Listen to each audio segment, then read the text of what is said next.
মার্কিন president Donald Trump ইরানের জন্য সময় বেঁধে দিয়েছেন। শর্ত পরিষ্কার, হরমুজ প্রণালী খুলে দাও, নইলে আসবে বিধ্বংসী আঘাত। কিন্তু তেহরানও নীরব নয়, তারা অপেক্ষা করছে। আর সেই অপেক্ষার ভেতরেই লুকিয়ে আছে এক ভয়ঙ্কর কৌশল। ট্রাম্পের ডেডলাইন শেষ হলেই যুক্তরাষ্ট্রের বিরুদ্ধে ৫টি শক্তিশালী পদক্ষেপ নিতে পারে ইরান। তবে কি ডেডলাইন শেষ হলেই শুরু হবে এমন এক যুদ্ধ যার আগুন ছড়িয়ে পড়বে পুরো বিশ্বে? বিশেষজ্ঞরা বলছেন ইরানের যুদ্ধের ধরন আলাদা। তারা সরাসরি আঘাতের বদলে এমন পরিস্থিতি তৈরি করে যেখানে প্রতিপক্ষ নিজেই ক্ষতিগ্রস্ত হয়। এটি তাদের লেয়ার্ড অ্যাসিমেট্রি, এক ধরনের বহু স্তরীয় চাপ যা ধীরে ধীরে পুরো ব্যবস্থাকে ভেঙে দেয়।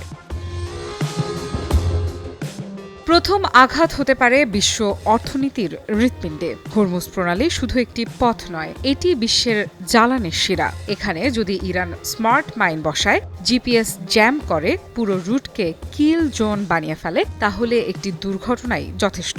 একটি ট্যাঙ্কার ডুবলেই তেলের দাম লাফিয়ে উঠতে পারে $200 উপরে। তখন যুদ্ধ শুধু মধ্যপ্রাচ্যে আটকে থাকবে না, ঢুকে পড়বে বিশ্বের প্রতিটি দেশের অর্থনীতিতে।